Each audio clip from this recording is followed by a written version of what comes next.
위한다면 물론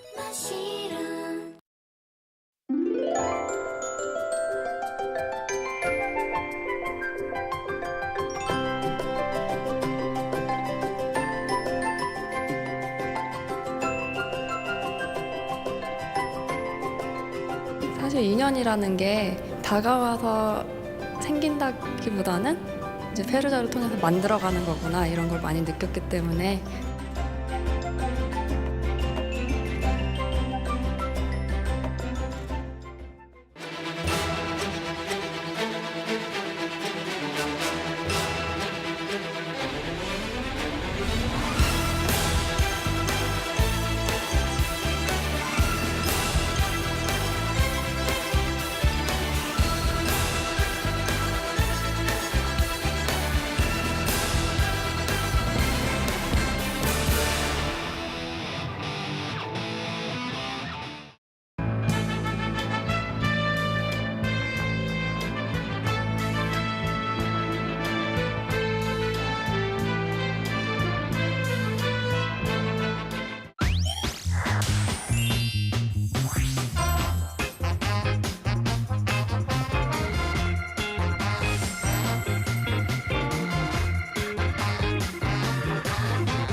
여러분 안녕하십니까? 6월 7일 SBS 뉴스입니다.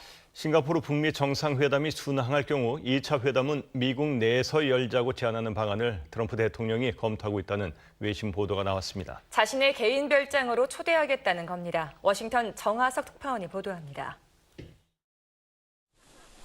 오는 12일 북미 정상회담이 순항할 경우 트럼프 미국 대통령이 플로리다주의 마라라고 리조트를 2차 회담 장소로 제안할 수도 있다고 블룸버그 통신이 보도했습니다. 마라라고 리조트는 트럼프 대통령의 개인 별장으로 겨울 백악관으로도 불려온 곳입니다. 트럼프 대통령은 이곳에서 시진핑 중국 국가주석, 아베 일본 총리 등과 정상회담을 한 바 있습니다. 북미 두 정상 사이의 분위기가 좋다면 2차 정상회담은 가을쯤 열릴 것이라고 블룸버그 통신은 전망했습니다. 다만 트럼프 대통령이 회담에서 북한의 비핵화 시간표를 원하며 회담이 잘 진행되지 않으면 회담장 밖으로 걸어 나올 각오도 돼 있다는 백악관 관계자의 말을 통신은 인용했습니다. 또 북한에 대해 어떤 양보도 제공하지 말 것을 조언받고 있다고 전했습니다.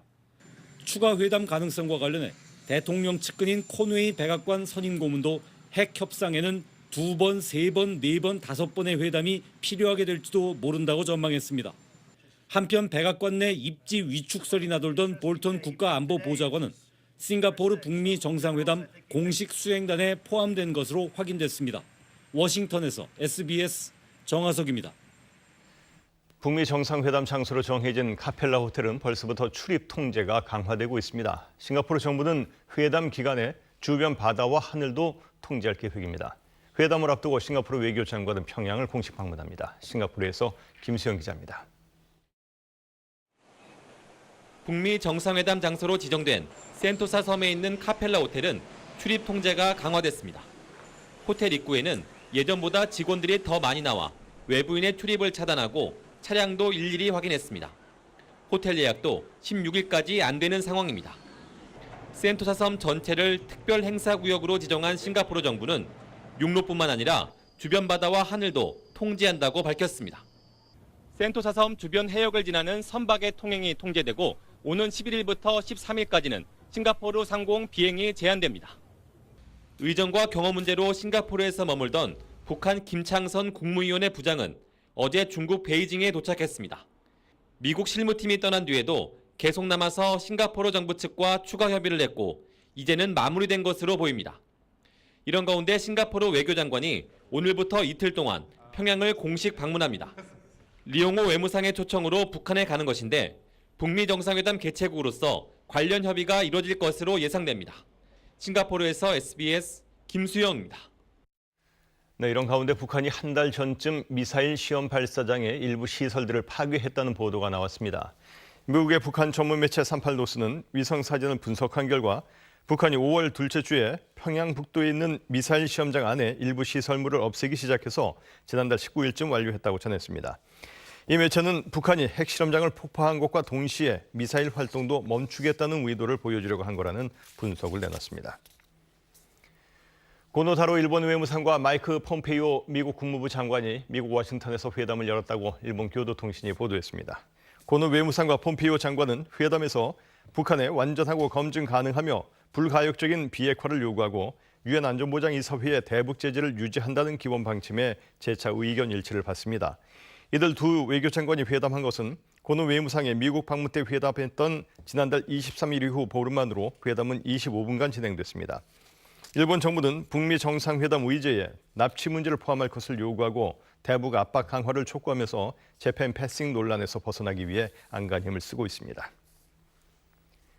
양승태 사법부가 상고법원 설치를 위해 법무부를 상대로 국민의 기본권까지 거래 대상으로 삼은 정황이 발견됐습니다. 추가 공개한 문건에서 체포나 압수수색을 협상 대상으로 검토한 내용이 드러났습니다. 김기태 기자입니다. 법원 행정처가 지난 2015년 8월 대외비라며 작성한 VIP 면담 이후 상고법원 입법 추진 전략 문건입니다. 당시 양승태 대법원장이 박근혜 대통령을 만난 뒤 만들어졌습니다. 법무부가 관심 가질 만한 빅딜 카드를 제시라는 소제목 밑에 사법부가 수용 가능한 방안이 나열됐습니다. 법무부에 영장 없는 체포 활성화와 수사기관의 단기적 구금을 허용하는 체포 전치주의 도입을 빅딜 카드로 제시했습니다. 컴퓨터에 연결된 정보 저장 매체에 대한 압수수색까지 허용하는 형사소송법 개정안을 전향적으로 검토하되 그래도 법무부가 협조하지 않으면 영장 발부 등의 통제를 강화해 압박 카드로 쓸 수 있다고 적었습니다. 검찰 수사의 인권 침해 가능성을 견제해야 할 사법부가 국민의 기본권을 법무부 설득 카드로 제시한 겁니다. 이런 가운데 김명수 대법원장이 언급한 의견 청취 대상 중 하나인 사법발전위원회에서는 수사가 필요하다는 의견이 다수인 것으로 알려졌습니다. 참석위원 11명 중 직접 발언에 나선 9명 가운데 7명이 수사 의뢰나 수사 협조 의견을 낸 것으로 전해졌습니다. 오늘은 전국 법원장 회의와 함께 부산과 대구 등에서도 판사 회의가 열려 사법행정권 남용 사태에 대한 형사 조치 필요성 여부를 논의합니다. SBS 김기태입니다. 어제 경기도 포천의 한 놀이공원에서 짚라인이란 기구가 갑자기 멈춰서 9살 초등학생이 10m 높이에서 1시간 넘게 매달려 있다 구조됐습니다. 정다은 기자가 보도합니다. 10m 높이 줄에 두 사람이 매달려 있습니다. 한 사람이 줄을 조작해 다른 사람이 매달린 줄을 늘어뜨리자 계단에 있던 사람들이 급히 계단 쪽으로 끌어냅니다. 소방대원이 짚라인 줄에 매달린 초등학생을 구조하는 모습입니다. 어제 오후 3시쯤 경기도 포천시의 한 놀이공원에서 9살 남자아이가 타고 있던 짚라인이란 기구가 고장나 1시간 넘게 매달려 있다 구조됐습니다. 창문 밖으로 검은 연기가 뿜어져 나옵니다. 어제 저녁 8시 10분쯤 인천 부평구의 3층짜리 다가구 주택 2층에서 불이 났습니다. 불은 주택 내부와 집기류 등을 태우고 10여 분 만에 꺼졌습니다. 어제 저녁 7시 40분쯤에는 대전 중구의 한 단층짜리 주택에서 불이 났습니다. 다행히 집안에는 아무도 없어 인명피해는 없었습니다. 불은 주택 내부와 집기류 등을 태워 소방서 추산 820여만 원의 재산 피해를 냈습니다. 어제 저녁 6시 20분쯤 충남 보령시의 한 멸치 가공 공장에서 불이 났습니다. 불은 소방서 추산 2,600여만 원의 재산 피해를 내고 1시간 10분여 만에 꺼졌습니다. SBS 정다은입니다. 서울 지하철 2호선 터널에서 연기가 발생해 전동차가 지연 운행되면서 출근길에 큰 혼잡이 빚어졌습니다. 서울교통공사는 오전 8시 20분쯤 연기와 타는 냄새가 난다는 신고를 접수했고 합정역 터널에서 연기가 발생한 것을 확인했습니다. 공사 측은 전동차의 이음 부품에서 연기가 나 정확한 원인을 조사하고 있으며 터널에서 발생한 연기는 환풍시설로 모두 제거했다고 밝혔습니다. 전동차 운행은 25분 만에 정상 가동됐지만 그 사이 출근길 승객이 지하철역 입구까지 줄을 서는 등 큰 혼란을 겪었습니다. 오늘 오전 8시 40분부터 전국 2054개 고등학교와 420개 지정학원에서 대학 수학능력시험 출제기관인 한국교육과정평가원이 주관하는 올해 첫 수능 모의평가가 실시됩니다. 이번 모의평가에 지원한 수험생은 지난해 6월보다 4,500여 명이 늘어난 59만 2,374명으로 이 가운데 재학생은 51만 6,400여 명, 졸업생 등은 7만 5,900여 명입니다. 한국교육과정평가원은 매년 6월과 9월 두 번 공식 모의평가를 치르는데 오는 11월 15일에 있을 본수능의 출제 방향과 난이도를 가늠할 수 있습니다. 이번 지방선거의 사전투표가 내일과 모레 이틀 동안 전국에서 실시됩니다. 사전투표는 따로 신고할 필요 없이 신분증만 갖고 전국에 있는 아무 투표소에나 가면 할 수 있습니다. 본인이 사는 동네가 아니어도 됩니다. 신분증은 주민등록증이나 여권, 운전면허증 같이 공공기관이 발행하고 사진이 있는 종류만 인정됩니다. 이어서 오늘의 주식 시황 알아보겠습니다. 고보경 연구원입니다. 네, NH투자증권입니다. 간밤 미국 증시는 나스닥 지수가 3거래일 연속 사상 최고가를 경신하는 등 일제히 상승 마감했습니다. 코스피도 좋은 모습을 보이고 있습니다. 이 시각 현재 코스피는 23.54포인트 상승한 2477.3을, 코스닥은 7.06포인트 오른 884.22를 기록하고 있습니다. 투자 주체별로는 외국인과 기관이 1,238억 원, 483억 원씩 매수세를 보이고 있고 개인은 1,716억 원 매도 우위를 나타내고 있습니다. 대부분의 업종이 상승하고 있습니다. 철강, 금속이 오르고 있고 전기, 가스업과 은행도 강세를 보이고 있습니다. 이에 시가총액 상위 종목들도 좋은 흐름을 나타내고 있습니다. 포스코가 호실적 전망에 힘입어 상승하고 있고 금융주도 외국인을 중심으로 한 매수세가 유입되면서 강세를 보이고 있습니다. 또한 CJ제일제당은 미국 식품업체 슈완스 컴퍼니 인수 추진설에 오름세입니다. 반면 넷마블은 연이틀 저조한 모습을 보이고 있습니다. 이 시각 현재 원달러 환율은 3.2원 내린 1,067.5원에 거래되고 있고 3년 만기 국고채 금리는 2.201%를 기록하고 있습니다. 지금까지 NH투자증권이었습니다.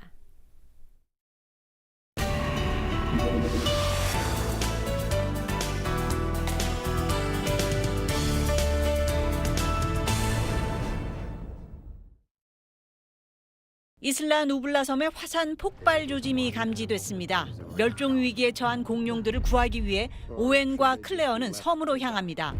뒤편에선 진화된 공룡들을 이용하려는 검은 음모가 진행 중입니다. 쥬라기 시리즈의 5번째, 2015년 시작된 쥬라기 월드 시리즈의 2번째 영화입니다. 화려하고 압도적인 비주얼이 전작들을 능가한다는 평가입니다. 이스라엘 로드 공항을 떠나 파리로 향하던 프랑스 여객기가 납치됐습니다. 팔레스타인과 독일 혁명분파 소속 납치범들은 승객들을 볼모로 이스라엘 정부에 테러리스트 52명의 석방을 요구합니다. 이들로부터 239명의 인질들을 구출하기 위해 이스라엘 특공대가 우간다 엔테베 공항에 급파됩니다. 1976년 실제 발생했던 20세기 최악의 납치 사건을 스크린에 옮겼습니다. 평범한 얼굴과 통통한 외모가 늘 불만인 르네. 예쁘고 날씬한 몸매를 향한 과욕은 뜻하지 않은 사고로 이어집니다. 그런데 가벼운 뇌진탕의 후유증으로 예뻐졌다는 착각에 빠지면서 해프닝이 이어집니다. 에이미 슈머의 능청스러운 연기가 돋보이는 코미디입니다. SBS 김영아입니다.